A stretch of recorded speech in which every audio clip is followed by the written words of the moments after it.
Excited होकर बात करते हैं, इनको बताते नहीं है कि ये लोग उनका मजाक उड़ाते थे और आज शुभचिंतक बन गए हैं, इंपीचमेंट ला रहे थे उनके खिलाफ। पहली बात तो सुधांशु जी इसको अच्छी तरीके से जानते हैं कि मिमिक्री एक क्रिएटिव विधा है, कार्टून बनाना एक क्रिएटिव विधा है, ये किसी का अपमान नहीं होता। अगर कोई आदमी उसको अपमान के तौर पर लेता है, इसका मतलब या तो ना तो मिमिक्री को समझता है, ना ही कार्टून बनाने की परंपरा को समझता है। दूसरी बात, मैं सुधांशु जी से सवाल पूछना चाहता हूं, सुधांशु जी धनखड़ साहब ने नहीं लिया था ना आशुतोष जी। दोस्तों, आज की वीडियो में देखिए कैसे उपराष्ट्रपति जगदीप धनखड़ के इस्तीफे पर शुरू हुई बहस ने टीवी डिबेट में तूफान खड़ा कर दिया। विपक्ष का दावा है कि इस्तीफा स्वेच्छा से नहीं, दबाव में लिया गया। आशुतोष जी ने कहा कि धनखड़ साहब बेहद आहत थे और अपमानित महसूस कर रहे थे। वहीं बीजेपी प्रवक्ता सुधांशु त्रिवेदी पर सवाल उठे कि अगर स्वास्थ्य कारण थे तो बड़े नेताओं ने उनसे मुलाकात क्यों नहीं की। विपक्ष ने यह भी आरोप लगाया कि चुनावी प्रक्रिया में गड़बड़ी है, बीएलओ पर दबाव है और वोटर लिस्ट में हेरफेर हो रही है। जैसे जैसे बहस गर्म हुई, अंजना ओम कश्यप और पैनलिस्ट के बीच तीखी तकरार शुरू हो गई। व्यक्तिगत हमले, सूत्र बताने से इनकार और तुम गु खाके ही मानोगे जैसी आपत्तिजनक बातें माहौल को और गर्मा गईं। विपक्ष ने बीजेपी पर आरोप लगाया कि यह लोकतंत्र नहीं, हिटलरशाही है। वहीं बीजेपी ने कहा कि मिमिक्री और कार्टून अपमान नहीं बल्कि क्रिएटिविटी का हिस्सा है। तो पूरा वीडियो देखिए और खुद तय कीजिए सच क्या है। और हाँ, अगर आप चाहते हैं कि ऐसे ही गर्मागर्म राजनीतिक पोस्टमार्टम आपके पास रोज पहुंचे तो चैनल को ठोक के सब्सक्राइब करें। आशुतोष जी संवैधानिक पद पर है, जिन भी वजहों से हो, और वो तो अब हवा दे नहीं रहे हैं, क्योंकि उस दिन भी देखिए जैसे खबर आई थी, आप लाइव थे, मैंने ये कहा था कि इस खबर की पुष्टि सिर्फ वो कर सकते हैं। बाकी जितनी भी बातें कि अगले दिन के लिए मीटिंग फिक्स की थी, ये हुआ, 4 बजे के पीएससी में नहीं आए रिजिजू साहब, लेकिन बावजूद इसके अगर वो कुछ नहीं कहते हैं तो स्वास्थ्य कारण ही माना जाएगा, उपराष्ट्रपति बोल रहे हैं। देखिए अंजना जी, मैं पत्रकार हूं और 30 साल से मैं पत्रकारिता कर रहा हूं। जब मैं कोई बात बोलता हूं तो पूरी गंभीरता के साथ बोलता हूं और पत्रकारिता चरित्र के साथ बोलता हूं। मैंने उस दिन भी आपके चैनल पे कहा था और आज भी मैं अपने चैनल मैं कह रहा हूं पूरी जिम्मेदारी के साथ कि जगदीप धनखड़ जी ने बहुत पीड़ा के साथ, बहुत आहत होकर यह बात लोगों से शेयर की कि उनको अपमानित किया गया और वो बुरी तरीके से उनकी ईगो हर्ट हुई थी। किससे शेयर किया? अब ये आप छोड़ दीजिए, मैं पत्रकार हूं, मैं अपना सूत्र नहीं बताऊंगा। अरे ये कोई बात है? क्यों नहीं बताइएगा? नहीं, मैं अब हाँ बेटा, लगता है तुम गू खा के ही मानोगे। अब मैं आपको तो मैं पत्रकारिता नहीं सिखा सकता ना, नहीं, बिल्कुल नहीं सिखा सकते, क्योंकि आप पत्रकारिता के साल गिन रहे हैं, लेकिन बीच में उसमें राजनीति के साल जोड़ रहे हैं कि नहीं जोड़ रहे हैं? नहीं अंजना जी, अगर आप व्यक्तिगत होना चाहती तो फिर आप बात खत्म कर दीजिए। आपने जवाब ही सर व्यक्तिगत नहीं, आप मेरी बात सुनना ही नहीं चाहती। आप मेरे पत्रकारिता जीवन के ऊपर आप प्रश्न चिन्ह खड़ा कर रही हैं। आप ये पूछ रहे हैं कि मैं आपको सूत्र बताऊं। आपने सुन लीजिए, सूत्र का तो मजाक उड़ाते हैं ना तेजस्वी यादव की, कौन से सूत्र है? देखिए आप मुझसे मुखातिब है ना, आप तेजस्वी यादव से आप पर्सनल मत बनाइए ना इसको। आपने शुरू किया ना कि मैंने अपने पत्रकारिता के जीवन में, आप भी मत कीजिए ना सर। अगर इतनी पत्रकारिता समझ नहीं हो तो फिर दिक्कत हो जाती है ना। मैंने कहा कि एक बार नहीं, मैं आज भी अपनी बात पर कायम हूं और पूरी मजबूती के साथ कायम हूं कि वो नाराज थे, वो पीड़ित थे, वो आहत थे और उन्होंने कहा था कि उनको अपमानित किया गया है। आज भी मैं एक शब्द पर कायम हूं। You are right bro. मैं उससे हट नहीं रहा हूं। चलिए ठीक है, चलिए अरविंद जी वो कह रहे हैं बात को लेकर नाराज, हाँ नाराज, बोलिए 2 लाइन पूरा कीजिए। हाँ, प्रश्न इस बात को लेकर यह है कि उपराष्ट्रपति के पद पर बैठा हुआ कोई व्यक्ति अगर अचानक इस्तीफा देता है, स्वास्थ्य कारणों से अगर इस्तीफा देता है, तो मैं ये मानता हूं कि सुधांशु त्रिवेदी जी और राजनाथ सिंह इस संसद के अंदर सबसे शालीन विनम्र व्यक्तियों में से थे। अगर किसी आदमी का स्वास्थ्य खराब होता है तो सबसे पहले ये लोग होंगे जो जाकर उनसे मिलेंगे और ट्विटर पर आके उनकी शुभेच्छा करेंगे, उनसे पूछेंगे। लेकिन मैं देख रहा हूं कि देवेंद्र फडणवीस के नाम पर तो शुभकामनाएं दी जा रही हैं, उनकी बुरी बुरी प्रशंसा की जा रही है, लेकिन ना तो सुधांशु जी ने कोई बात ट्विटर पर लिखी है और ना ही राजनाथ जी ने लिखी है, सिर्फ प्रधानमंत्री जी ने लिखी है।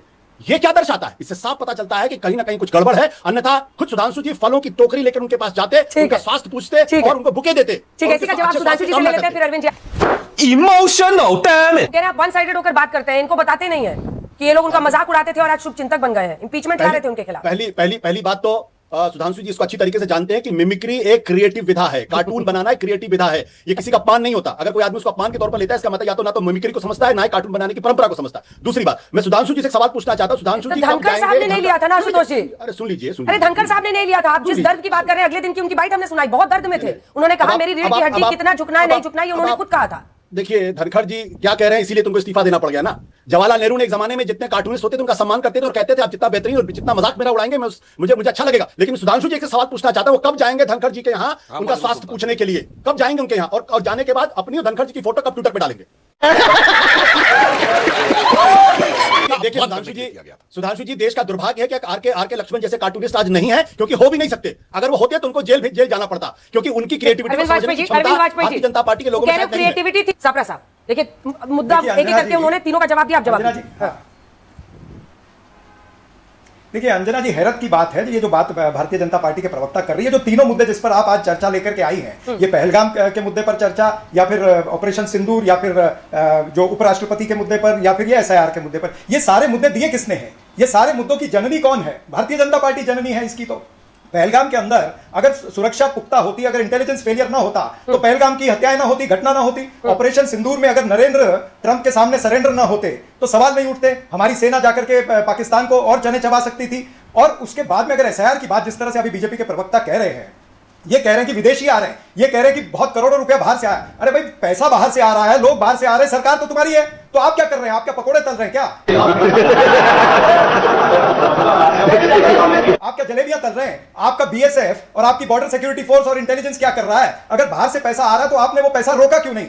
यहां वहां की बातें करके कुछ होने वाला नहीं है। सवाल यह है कि एसआईआर की प्रक्रिया पर मात्र विपक्षी लोग सवाल नहीं उठा रहे। आज तो जनता दल यूनाइटेड के एक जो मेंबर पार्लियामेंट है उन्होंने भी आवाज उठाई है, उन्होंने भी कहा कि यह गैर जरूरी है और यह त्रुटिपूर्ण कार्यप्रणाली सारी चल रही है, जल्दबाजी में हो रहा है। तो विपक्ष जो सवाल उठा रहा है वो यही कह रहा है कि लोकतंत्र की हत्या आप क्यों कर रहे हो? एसआईआर के खिलाफ नहीं, एसआईआर करिए, लेकिन टाइम और प्रोसेस और प्रोसीजर के ऊपर हमारे सवाल है, जो सवाल कोर्ट के अंदर भी, सुप्रीम कोर्ट में भी उठाए गए हैं। तो हम यही कहते हैं कि अगर आपने 6 महीने पहले एक समरी रिवीजन किया है, उस समरी रिवीजन के अंदर आपने 12 लाख वोटर ऐड किए, 12 लाख डिलीट किए, या 4 लाख ऐड किए आपने, तो फिर इस सारी प्रक्रिया की क्या जरूरत थी? और You're right, bro. पहले जो समरी रिवीजन किया है उसके ऊपर आपने नोटिफिकेशन निकाल के उसके वोटिंग कार्ड भी डिस्ट्रीब्यूट करना शुरू हुए, और फिर हम देख रहे हैं किस तरह के वीडियो आ रहे हैं सामने। कटिहार से वीडियो आ रहे हैं कि बीएलओ को प्रेशर किया जा रहा है, और फिर दरभंगा से वीडियो आ रहा है कि भारतीय जनता पार्टी की एक पदाधिकारी बैठ करके बीएलओ के साथ एक ही कमरे में बैठ करके वहां पर वोटर लिस्ट बन रही है। तुम्हें शर्म है? कुछ शर्म आया है? तो जब इस तरह की बातें BLA आती क्या कर है, रहे तो हैं? ये पता चलता है कि कागजी आंकड़े, आपके BLA क्या कर रहे हैं? कागजी आंकड़े, इलेक्शन कमीशन के कागजी आंकड़े, मैं आ रहा हूं, वो भी सुनिए ना, बताता हूं। समाज का डेटा जो है, इतने सारे मृत लोग हैं, उनको ना हटाया जाए, इन्वेस्टिगेशन ना किया जाए। जी नहीं, हम ये नहीं कह रहे हैं कि इनको ना हटाया जाए, हम ये कह रहे हैं कि इस प्रक्रिया के अंदर जिस तरह से जल्दबाजी चल रही है, जिस तरह से पता चल रहा है कि 70% लोगों तक फॉर्म ही नहीं पहुंचे हैं, बीएलओ अपने घर पर बैठ करके या एक कॉमन जगह पर बैठ करके लोगों के फॉर्म भर रहे हैं। क्या हमने ये वीडियो नहीं देखा कि एक आर्मी का जवान आकर के कहता कि मैं छुट्टी लेकर के आया हूं फॉर्म भरने, और मेरा फॉर्म बीएलओ कहता हमने पहले ही भर दिया, उसके परिवार का फॉर्म पहले ही भर दिया। ऐसे अनेकों, हजारों, लाखों ऐसे किस्से हम रोज देख रहे हैं। यही नहीं, अभी और सुनिए। तो ये प्रश्न चिन्ह तो उठेगा, इसके ऊपर चर्चा होनी चाहिए। ये लोकतंत्र है, ये ठोक तंत्र नहीं है, ये हिटलरशाही नहीं है, और इस तरह की हिटलरशाही हम चलने नहीं देंगे। और हम सवाल पूछते हैं निर्वाचन आयोग से, और उत्तर देती है सत्ताधारी पार्टी भारतीय जनता पार्टी, उत्तर देने आ जाती है। भाई निर्वाचन आयोग को हम दिल्ली के चुनाव में सवाल पूछे, हरियाणा के चुनाव में सवाल पूछे, महाराष्ट्र के अंदर हमने कहा कि आपने एक प्री पोल घोटाला किया, जो वोटर लिस्ट का घोटाला हुआ, एक पोस्ट पोल घोटाला आपने किया, जो 5 बजे के बाद में जो वोटर बढ़े हैं, जो 10% या 11% वोटर बढ़े हैं, आप हमको वीडियो दे दीजिए। वीडियो नहीं देंगे, हमने कहा डिजिटल वोटर लिस्ट दे दीजिए, वो आप हमको नहीं देंगे। आशुतोष जी भी हैं, लेकिन सुधांशु जी, आप राज्य, आप कुछ भी बोलो, ये नहीं सुनने वाला। ठीक है सापरा साहब, वो कह रहे हैं आप लोग बखेड़ा कर रहे हो, सर तस्वीरें हैं। अंजना जी सुनिए ना, नहीं सर, कल्याण बैनर्जी नकल कर रहे थे इन्हीं की, मतलब बॉडी शेमिंग कर रहे थे उनकी नकल करके, रीढ़ की हड्डी आप लोग ढूंढ रहे थे। अब आप लोगों को उनमें बहुत रीढ़ नजर आ रही है, उनके मुद्दे पर आप देखते तस्वीरें हम दिखा रहे हैं, और राहुल जी वीडियो बना रहे थे, भी आता हूं, इम्पीचमेंट ला रहे थे सर आप लोग। नो पहले 30 सेकंड में इनको महाराष्ट्र का जो इन्होंने जो गलत सर, एक टॉपिक पे बता दूं, इनको याद होना चाहिए कि महाराष्ट्र के सरकारी महाराष्ट्र सरकार के आंकड़े हैं कि एडल्ट वोटर जो है वो 5 करोड़ 40 लाख है, और वोटिंग कितना हुआ? 5 करोड़ 70 लाख वोटिंग हुआ। ये कैसे हुआ? ये हमने सवाल निर्वाचन आयोग को पूछा तो कोई उत्तर नहीं है उनके पास में। अब ये प्रवक्ता कह रहे हैं, सुधांशु जी कह रहे हैं कि भाई हमारे बीएलए ने वहां पर कंप्लेन क्यों नहीं की? अरे बीएलए को क्या पता था कि 5 बजे के बाद में 16 घंटे के बाद में इलेक्शन कमीशन जो है वो 10% आंकड़े बढ़ा करके दे देगा? क्या ये बीएलए को पता था? क्या बीएलए को पता था कि भाई बाहर गड़बड़ झाला हो रहा है और उसकी वीडियो फुटेज मुझे पहले लेनी है? अगर तुम चुल्लू भर पानी में जाके डूब के आ जाओ।